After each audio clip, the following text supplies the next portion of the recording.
Thank you all. Thank you again. Good afternoon, everyone. Hey.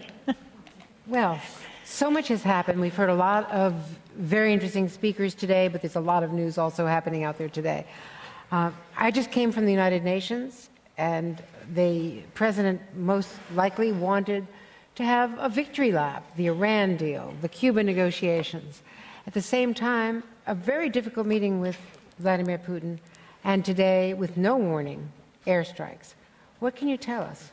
Well, we did have a heads up that it was coming, and I guess I'd go back to what you said. It's far too early for a victory lap, far too young in the administration for that. We still have another whole year and a month to go before the election. So I think the president did want to have an opportunity to address the UN. Here it is, a 70th anniversary. He's addressed it each year since he's been in office, and to set forth the progress we've made, but he also is very clear about the challenges that lie ahead. So I think it was a productive last 10 days between the visit with the Pope Francis, and the way our country welcomed him, the state visit with President Xi of China, and then the UN. So I think it was a pretty successful last 10 days. This audience has heard speakers, including Mitt Romney and John McCain, strongly criticize the president's foreign policy. How can you, respond to that, to the criticism by a bipartisan congressional committee of the war against ISIS? The perception that ISIS is winning on the ground, that our airstrikes are not effectively preventing jihadis from joining the group, and that we don't have a plan for Syria. Look, this is a tough piece of business. It's going to require a lot of hard work over a sustained period of time with a coalition that's ever growing and ever stronger. And so no one said this was going to be easy. And so I think it's very easy to be critical from, in a sense, the cheap seats. But what the president is committed to doing every day is everything possible to keep America safe. He had, as you know, when he was up in New York, an entire session focusing on how can we combat extremists, and particularly ISIL, and what are we going to do collectively together. And so it would be much more constructive, I think, if those folks would join our effort, and let's really work together to try to keep America safe. How concerned is the president about the kind of rhetoric that's being used in the campaign this year, particularly anti-Muslim rhetoric? Well, I'll say this to you, Andrea. Having had the privilege of participating in 2 presidential campaigns, the last 2 campaigns, my observation is what tends to resonate with the American people is somebody who really sees the United States as a diverse country where diversity is a strength. We've always been the nation that people the world over gravitate towards, a nation of immigrants. And that's something that we should celebrate. I think in the last 2 elections, the reason why the president won once, not once, but twice, is because his message is one that pulls our country together. And it's a unifying message where we feel as though we're all in this together. We all have a stake in our future. And so I think that that's actually, in the end, what the American people gravitate towards. And this other more destructive rhetoric there's really no place for that in our democracy. Are you surprised about the Pope's private visit with Kim Davis, the clerk in Kentucky, who is defying the Supreme Court and arguably not doing her job, but standing up for her view of what religious freedom is? Well, obviously, we believe strongly in religious freedom, and we also believe that public officials have to comply with the law, and they have to comply with the Constitution. As I said at the outset, we have a terrific visit with the Pope. I think he and the president share common values, their priorities, everything from climate change to equality and justice and providing opportunities to those who are less fortunate. I think that the United States, both here in Washington, D.C., in New York, and in Philadelphia, welcomed the Pope. And I think, as the president said yesterday, the law enforcement led by Secret Service did a tremendous job of keeping not only the Pope safe, but the millions of Americans who wanted to get as close as they could to him. So overall, it was a very positive visit. The experience that you had, that you were able to share with the Pope, what do you think is what was completely different about this experience? You've been through so many. I've met some extraordinary people, but there was just something about his spirit, and I'm a non-Catholic, and sitting in his presence and listening to his message, a hopeful message, a message that really lifted up everyone and saw the value. I was brought to tears when I saw him at the prison. And, you know, President Obama just recently visited a federal penitentiary in Oklahoma, El Reno prison, and I watched the president's conversation with those who were incarcerated, and to see the reaction on the faces of the inmates when the Pope grabbed their hand, and it was really very moving. And you're right, I've seen a lot, but every day there's something that happens that makes me just pinch myself, and meeting him was a real privilege. And being on the Hill when he was in Congress that day, I found so elevating and extraordinarily moving. And then barely 24 hours later, we see Congress, at least, you know, the departure, the resignation of John Boehner. What is your diagnosis right now about what ails our politics in both parties? How much time do you have? Oh, about 13 minutes and 59 seconds. Yeah, all right. So look, it's disheartening, to say the least. One of the things that I really enjoy about my job is that I get to work with all of the elected officials outside of Congress, so the mayors and the governors, President speaking momentarily to a group of state legislators from around the country who've been working with us on everything from raising the minimum wage to paid leave, paid sick leave, early child education, making community colleges free for the first couple of years, a whole range of issues that the American people really care about. And I think what is disappointing to me is when I see just the amount of time that Congress wastes, where they could be doing the people's business. I mean, just think about, I lost count after 54 votes to repeal the Affordable Care Act. So what if you added up all those hours and you really focused on issues that we care about? So I think it's troubling that we will reach out and look forward to working with whoever the next speaker is. That's the president's commitment since the day he was elected, and that's what we do. But it's telling that there's going to be a change. It really is quite telling. How concerned are you about the Democratic race right now and the polling that shows Hillary Clinton losing ground in the polls? Another email released today. There'll be 4 more releases of emails before the Iowa caucuses. So as she herself acknowledges, this is a drip, drip, drip. Well, if one were to go back at this time in the 2008 campaign, I'm sure that there were people who would say there's no way that then Senator Obama will ever be elected. And so I don't spend a lot of time focusing on the daily tracking polls or the ups and downs of the presidential race, because as I said, we still have time, a great deal of time left and a lot of hard work to do. So I think it is a marathon, and I think there will be ups and downs in the course of the next several months and year ahead, and in the end, it's going to be up to the American people, and we think that what the president has done over the last 8 years, if you just think about what was going on, I think sometimes people forget we were losing 800,000 jobs a month, our unemployment rate went up to over 10%, it's now down to 5.1%, we had banks on the verge of collapse, our entire economy was heading into a depression, and we were able to stave that off thanks to the hard work of a lot of Americans, our businesses, the president's leadership, I strongly believe. And so we've made a great deal of progress. And so our challenge for the next year plus that the president is in office is to continue that trajectory, because as we often say, in our country, talent is ubiquitous. It's part of what makes our country so great. But opportunity is not still available for everybody. And so my point to you is we're still focusing on a lot of hard work to create that opportunity for every American. And I believe that that is the vision that the majority of Americans will support at the end of the next campaign. Obviously, the president would want his legacy to be continued, to be expanded upon by a Democrat inhabiting the White House. Absolutely.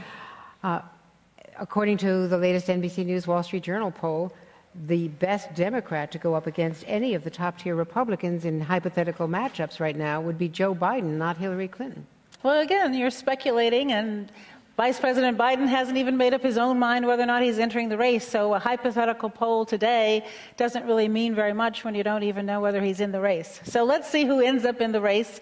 And then, of course, whoever the Democratic whoever wins the nomination, that's who the president will support in the next election. He could shut down the speculation right now because he is taking more from Clinton's support than from Bernie Sanders' support.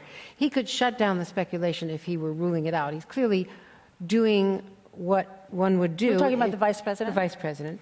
He's doing what you would do if you want to have that option. and leave it open? I talking think- to people, talking to money people? I think what the vice president has said publicly is the same thing that I've heard him say privately, which is that he really doesn't know what he wants to do. Look, he had a devastating, devastating loss. I can't even imagine as a parent what he's going through this not that long ago in early summer, late spring. And so I think it's reasonable for him to say, look, I need a moment to decide whether I can do this, whether my family can do this, whether I have the fight in me at this moment in time to enter the race. And I think we should all give him the time to figure that out on his own. The president has said that the best political decision he ever made was choosing Joe Biden as his vice president. How hard would this be for Barack Obama to have his vice president running against his former Secretary of State? An embarrassment of riches in the Democratic Party is always a good thing.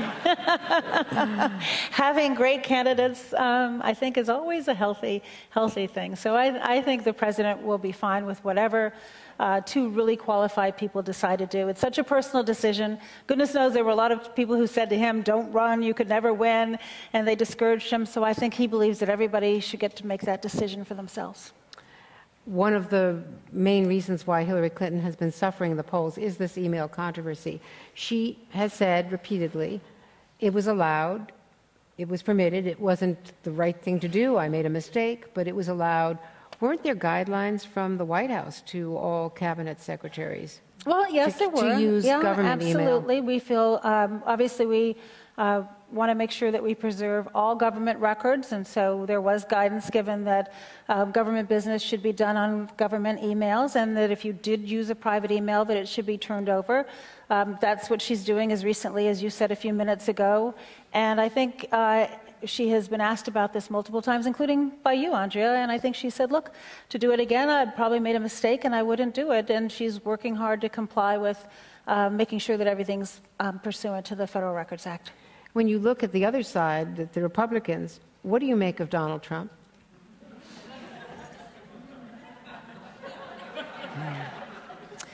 Well, as I said a few minutes ago, I think really what resonates with people is a spirit of hopefulness. We have a great country. We're the greatest country on earth.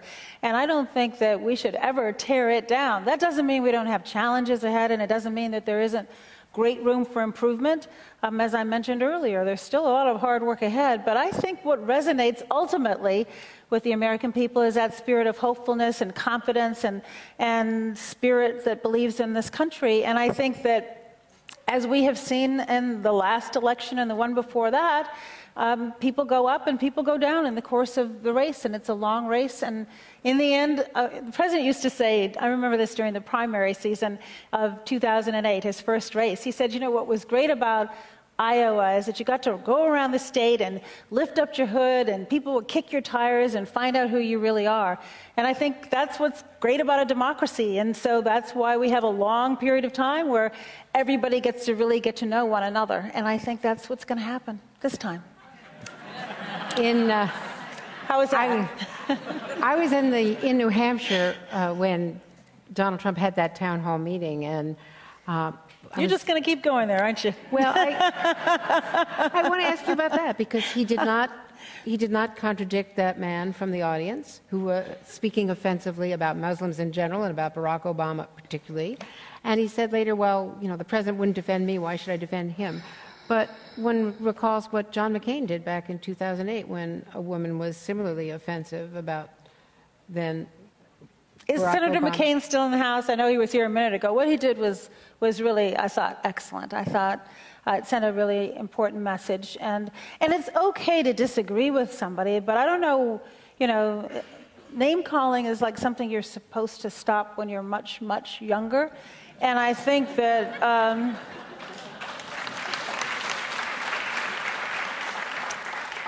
and again, I mean, quite serious. I'm not trying to avoid your question. We are a country that should celebrate diversity and strength. We are a country that believes in religious freedom and expression, and we should be embracing that. And ultimately, the reason why I'm not bothering to comment on any one particular thing that a candidate says is that ultimately I really do have confidence in the American people and their wisdom. And the president, in these last this last year and what he is trying to accomplish.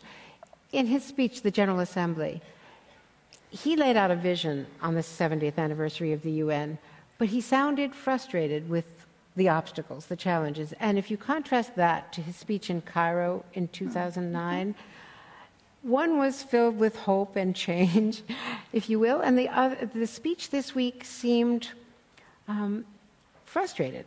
So maybe I'll push back on you. I think, obviously, 6 years later, he has an experience that's been enriched by being the President of the United States at a very tumultuous time.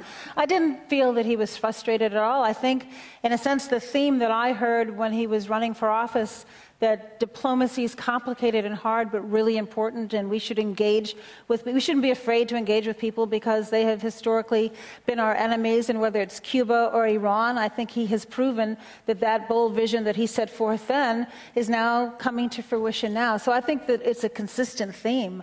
Does he wish that the world were easier and that some of these problems that have proven to be quite intractable were easily solved? Well, of course he does. But I thought it was a very hopeful speech about the importance of the UN and the importance of diplomacy and how hard it can be. But that doesn't mean we shouldn't do it.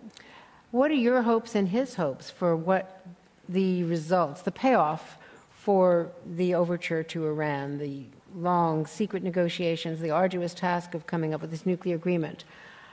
What are your hopes for other kinds of contacts, assuming that the commitments are kept, that the delivery happens? Look, the whole purpose of that long negotiation was to ensure that Iran does not develop nuclear weapons. And we believe that this agreement is the best possible way of assuring that. So obviously time will tell. A lot of hard work is going to go into monitoring the compliance with the agreement and make sure that they do live up to their word. And that's a positive, I think that's a positive sign. I think the same thing could be said for changing our relations with Cuba. As the president said, you can try something for 50 years, and if it isn't working, don't be afraid to try something new. And I think that the meeting that he had while he was in New York with Castro was a constructive meeting. So I think these are two very good examples of where we cannot be isolationists. We cannot shrink. We are world leaders, and in order to do that, we can't fear engagement. And there's absolutely the only purpose of engagement is to make the world a safer place. And the world is shrinking by the day. Technology is bringing us all closer together. Challenges that maybe once upon a time the United States could face alone, we can no longer face alone, which is why it was so important to have the P+5 in the negotiations with Iran. This was not just the United States on its own. And I think that's the template going forward, is that we have to figure out how to be a part of the world and not live in isolation. We can't do it alone anymore. Do you expect that President Obama would be able to go to Cuba before he leaves office? We'll see. We'll see. Normalize relations with Iran? Yes, of course. These are all very positive steps to take. We'll see. Let's take it one day at a time. I think we've had a pretty good summer when you look at everything. I woke up this morning and I was trying to remember how many states legalized same-sex marriage when the president took office, and I guessed 4. I was wrong. It was 2. And before the Supreme Court decision, it was 37 plus the District of Columbia. And now it's everywhere. And so a lot can happen, and as the president said really eloquently that day in the Rose Garden, moving the arc of the moral universe towards justice, to inaccurately quote Martin Luther King, that arc is long, but it does bend towards justice. But sometimes it moves like a thunderbolt. And so I don't want to prejudge today what can happen in the next year plus, because a year ago, we probably wouldn't have predicted all of the progress we've made in this last year. And at the same time this week, a lot of people were studying the body language of Barack Obama and Vladimir Putin. Because they were both standing up? Well, there weren't too many smiles. There was a handshake, but a double handshake, awkward, a shake, and then another shake. And then another shake. What is that relationship? There are 2 leaders of very important countries, and I think that they have to work together, and they will where they can. They're going to disagree about some issues, and then they're going to work together. I think, again, another good example is Iran. At a time when we were having a clear conflict with Russia, we were able to have them as a partner. And I think that actually describes the president's overall approach. It's his approach to Congress.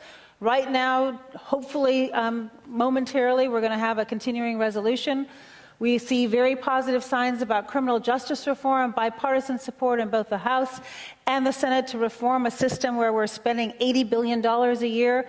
And so we can work with one another, and we don't have to agree on everything to find common ground. And I think that's been the president's approach since he started in the state Senate in Springfield, Illinois.